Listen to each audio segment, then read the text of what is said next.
C'étaient les colonnes du pays. Cependant, les colonnes ont disparu et le pays n'est plus. Al-Andalus appartient désormais au passé. Les rois très chrétiens y érigent de nouveaux édifices, installent de nouveaux habitants. Les anciens sont maintenant des étrangers dans leur propre ville. Seuls quelques artisans de choix ont le droit de rester. Les tuiliers, les charpentiers, les tailleurs de pierre et les stucateurs étaient très recherchés. Ils représentaient tous les corps de métier du bâtiment. Les nouveaux maîtres ne voulaient pas se passer de leur talent. Ils savaient que le savoir-faire de ces hommes leur serait précieux.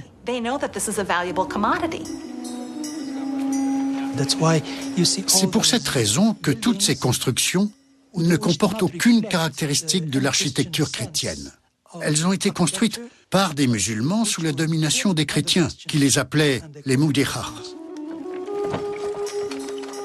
Certains membres de l'élite musulmane suffisamment riches émigrent au Maroc ou en Orient. La plupart de ceux qui restent sont chassés de leur ville. Sous les nouveaux maîtres, les Juifs jouissent d'une plus grande liberté. Résidant principalement dans les grands centres urbains, ils ont développé des compétences administratives et commerciales qui intéressent. Certains Juifs connaissent bien l'agriculture d'Al-Andalus et deviennent de riches propriétaires terriens.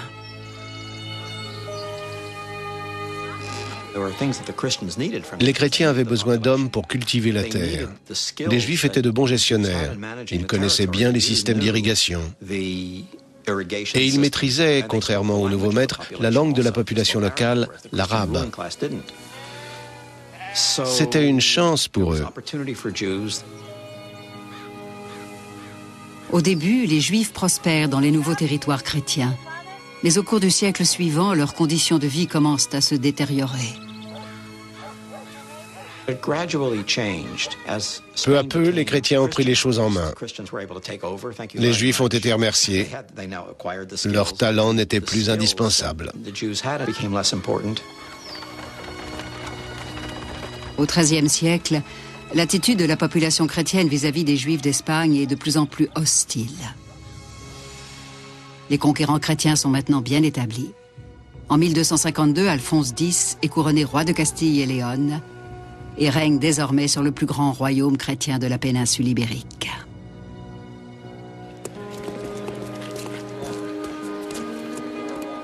L'une de ses premières mesures consiste à rédiger un code de loi précisant le statut des différentes populations. Pour les musulmans et les juifs, tout s'aggrave. Les Juifs sont de moins en moins en cours. Leurs propriétés sont progressivement confisquées. Pour régler les problèmes politiques, le roi n'y va pas par quatre chemins. Il emprisonne purement et simplement le chef de la communauté juive. Les sujets chrétiens d'Alphonse X exigent que les Juifs reçoivent des coups de fouet en public quand ils ne portent pas les vêtements qui permettent clairement de les identifier. Les punitions sont parfois encore plus cruelles.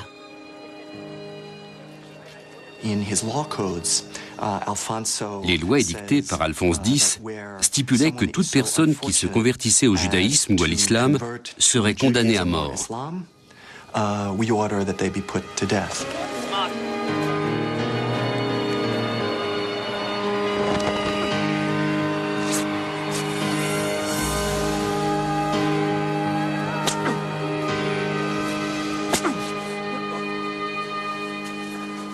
Dans le contexte de ces changements et bouleversements, personne n'incarne aussi clairement le paradoxe du royaume que le roi lui-même.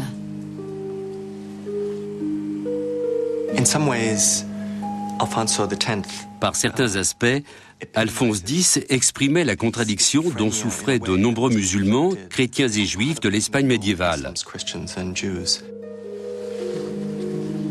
Les lois édictées par Alphonse X sont cruelles pour les juifs et les musulmans, mais conjointement, il leur accorde protection et privilèges s'ils se soumettent à son autorité. Pour désigner les musulmans qui vivaient sous la domination chrétienne en Espagne, les Arabes utilisaient le terme de Mudéchanon et les Espagnols celui de Mudéjar. Pour la plupart, il s'agissait d'artistes, d'artisans et d'ouvriers du bâtiment. Alphonse X autorise ces musulmans ainsi que les juifs vivant dans son royaume à respecter leurs propres lois, tant que celles-ci ne sont pas en conflit avec les lois régissant le royaume.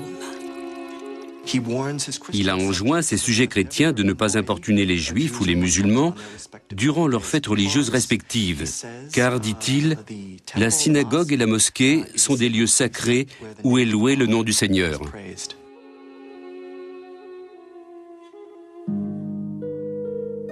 Curieusement, Alphonse X, le dur législateur chrétien, est aussi un amoureux de la poésie et de l'art de l'Espagne islamique.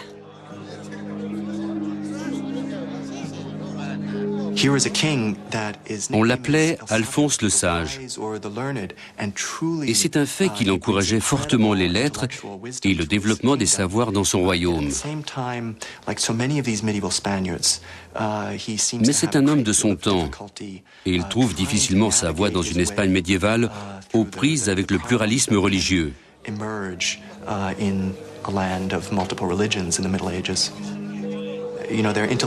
L'esprit de la population de cette époque était très différent du nôtre. Ils vivaient parfois un douloureux conflit, car ils étaient partagés entre ce que leur religion leur enseignait, ce que leur jugement leur dictait, et ce qu'ils vivaient quotidiennement dans leurs relations avec autrui. Alphonse X était un fin connaisseur de la culture arabe et musulmane. Il a fait traduire des ouvrages sur la fauconnerie, les échecs et d'autres jeux qui venaient du monde islamique. Il a lui-même incarné la diversité des cultures et leur cohabitation. Mais le roi ne peut s'offrir le luxe de s'intéresser aux savoirs islamiques que dans la mesure où ses armées restent victorieuses. Il est d'autant plus ouvert et magnanime qu'il est le plus fort. Mais en 1348, les armées chrétiennes sont brutalement stoppées par une force inconnue, inattendue, mortelle, la peste noire.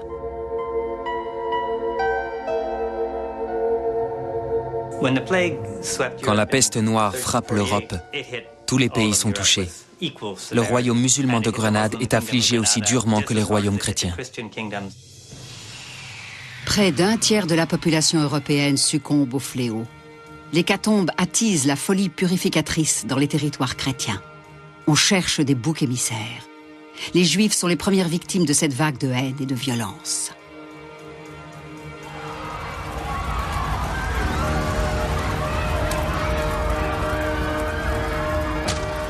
En France, près de la frontière espagnole, les Juifs sont traînés hors de chez eux et jetés vifs dans des bûchers en flammes. On dit qu'ils ont empoisonné l'eau des fontaines. On dit qu'ils veulent éliminer toute la chrétienté.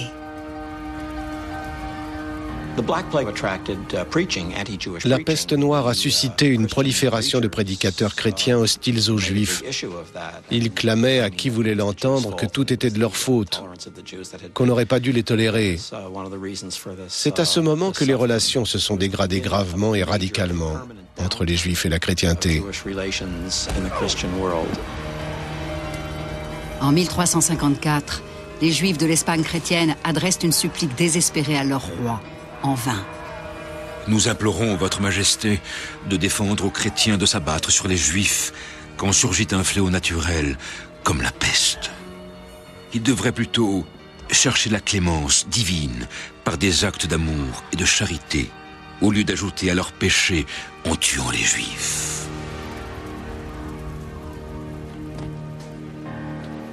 La peste ravage l'Espagne, les médecins meurent et les soldats aussi. Les villes, il y a peu florissantes, sont décimées, les armées chrétiennes s'effondrent.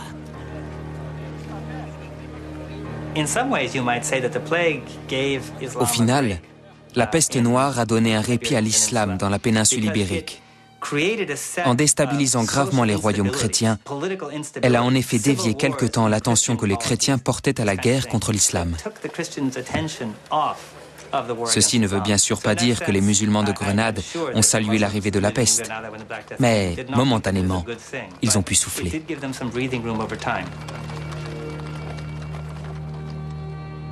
Aux prises avec l'épidémie et leurs conflits intérieurs, les chrétiens laissent le petit royaume de Grenade en paix. Saisissant l'occasion de la prospérité retrouvée, celui-ci donne au monde un prodigieux exemple d'architecture islamique.